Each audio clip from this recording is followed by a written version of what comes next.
Happy Peace Day, everyone. I think it's a perfect day to talk about the Diversathon wrap-up that I've been wanting to do for the last couple days, because these books, I feel like, are steps towards peace.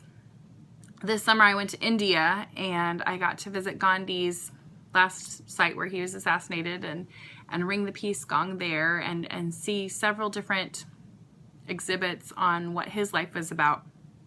And peace is a very important subject to me. I have been dipping my toes into learning more about peace probably since college, so the last 15 years or so, and this year has been very big for me as far as reading about race and what that means for peace. So while not all the books that I read this week are on race, they all are very giant steps towards peace, not just for the individual, but I think for the community. So I really am excited to share these. So I'll go ahead and jump right in. If you are unfamiliar with what the Diversathon was, basically 4 different booktubers decided to challenge everybody to read diverse books for the week.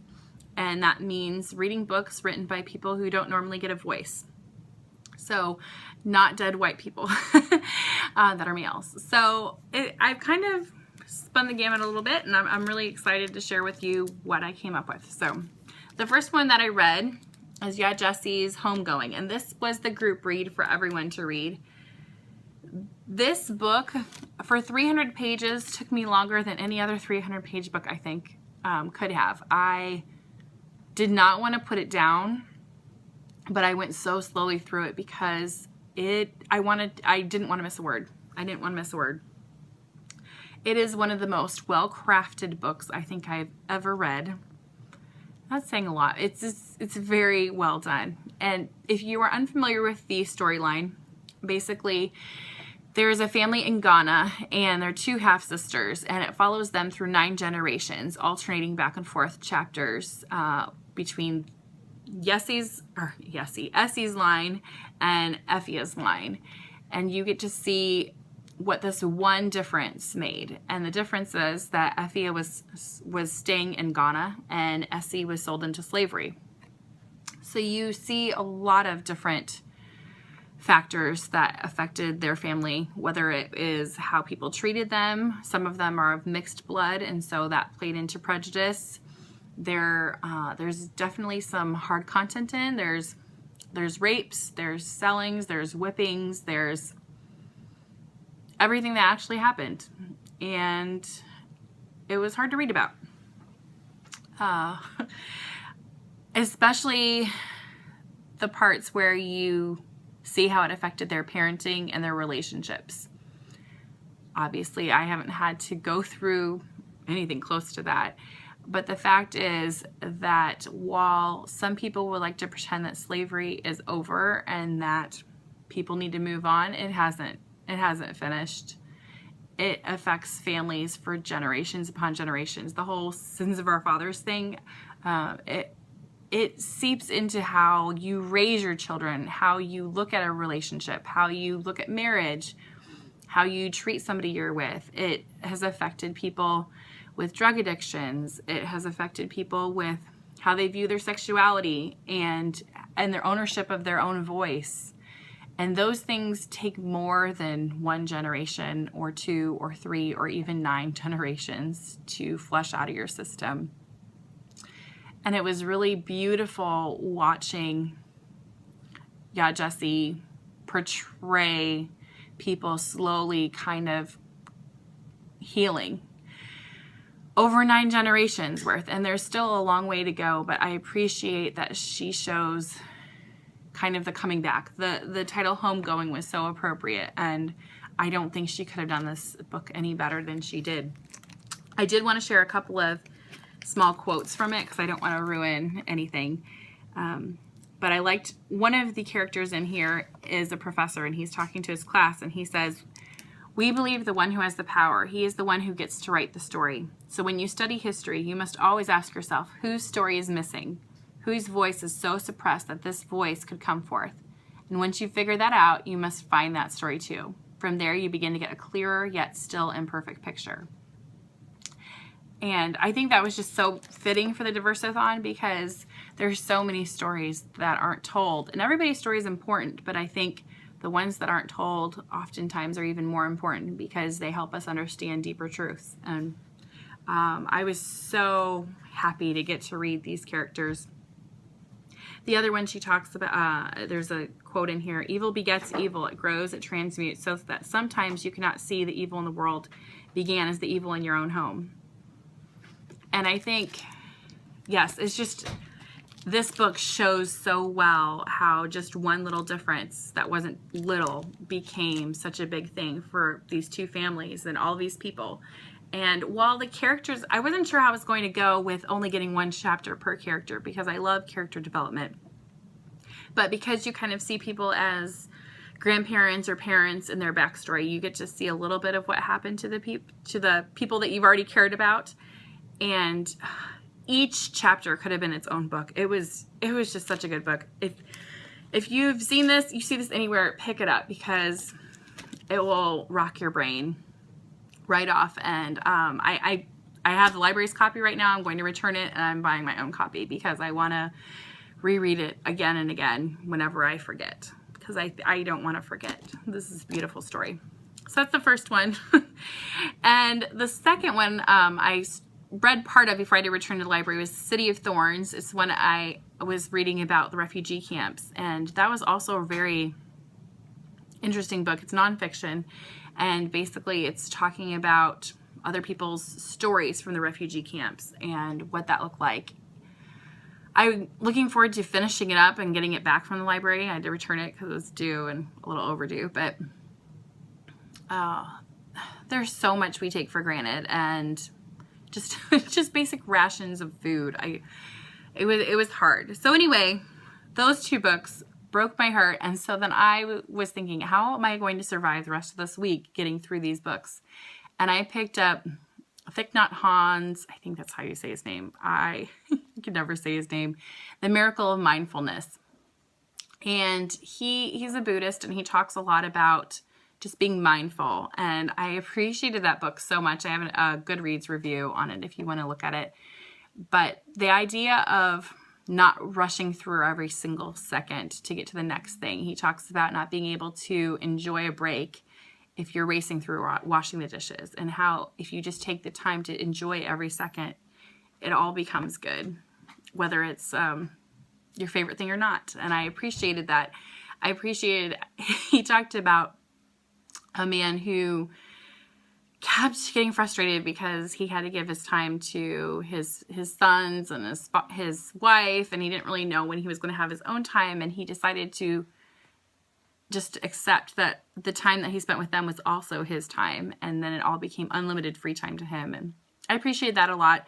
I wish it would have been a longer book, and I wish that it would have focused more on practical steps for how parents do it, or how people who have family responsibilities and obligations do it, because I could have dug my teeth in a lot deeper with that. And so maybe I'll check out more of his books. I really appreciated it.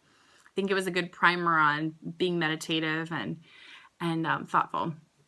The next book that I read was actually written by a friend of mine, so I did purchase it. He didn't give it to me for free, but I've read this a couple times already, and I've given it to several people who I feel like have needed it.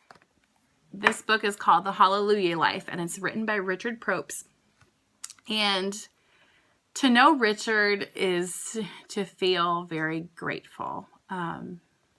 He's been through more in his life. He's been through more in a few years of his life than I think most of us have been through in our entire life. He is a person who has spina bifida.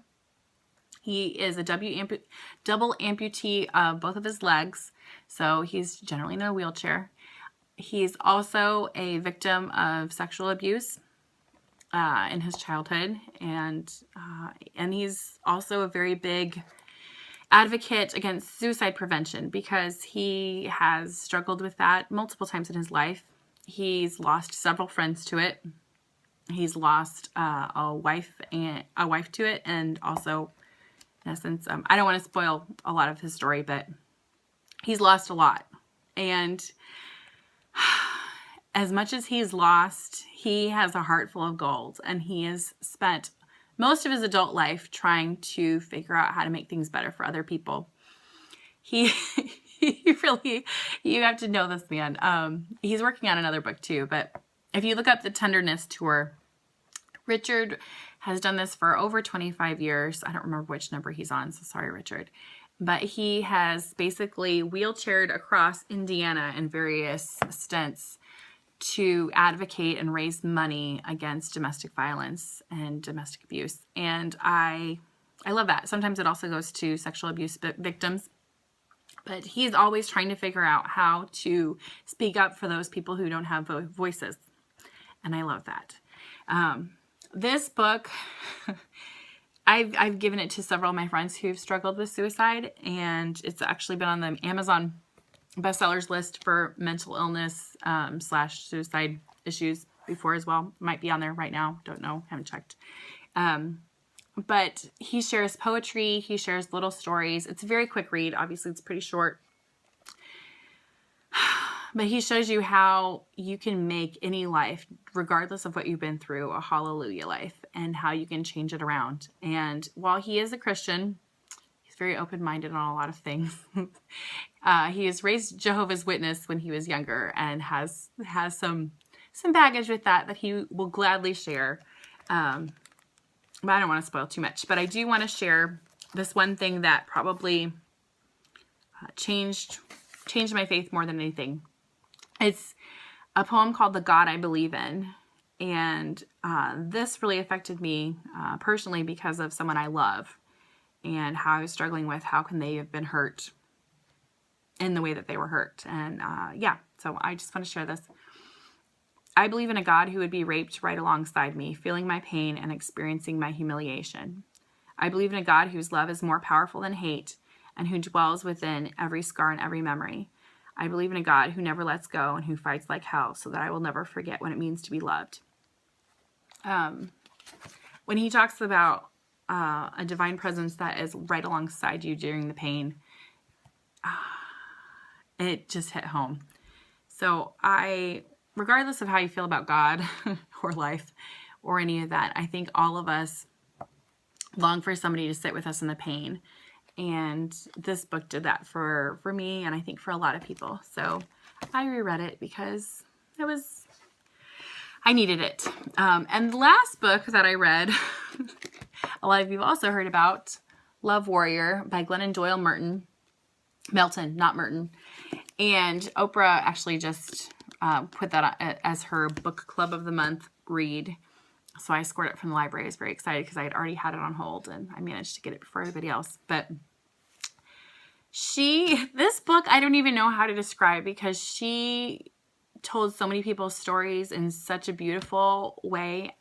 I flew through this book. This book spoke to me about a lot of my adolescence. It spoke to me about why I feel the way I do about my body, about how to please other people, why do we do the things we do, losing our voice. It was such a feminist book. She also talks about her eating disorder. She talks about sex addiction that her husband had gone through and how to stop filling all of the voids of loneliness that every single person feels with all of these other things and being comfortable in your own skin is basically the gist of this book. And oh my gosh, I could have highlighted the entire thing. So again, this is another one that I will be picking up. I love her. I had already read her other book, Carry On Warrior, Thoughts on Life Unharmed, and it was beautiful. So I knew I was going to enjoy it. She speaks so honestly and openly, more so than almost any other nonfiction writer, I think. She has no problem laying it all out there. I don't know how her husband must have felt having his story laid out too. My husband would have flipped out. But I appreciate so much that she did say all the things that she said, because she made you feel like you weren't alone and that it's okay to feel conflicted about aging, about being a woman who's supposed to be beautiful and admired, but also a woman who has substance behind her. She just rocked this one. So if you have any feelings about being a woman that you feel conflicted about, like, she was great. So anyway, I really recommend Love Warrior. And Love Warrior is like, it's a perfect title. I would wear that on a shirt. And I think these are perfect reads to celebrate International Peace Day, because there's a lot of crap out there between the shootings and bombings and the elections and all the crap. I am very proud to celebrate Peace Day with you by suggesting some other alternate voices for you to pick up. So I hope you have a great day. I hope you work for peace. I hope you maybe pick up one of these. And more than anything, I hope you feel loved, because that's what you are. Talk to you later. Bye.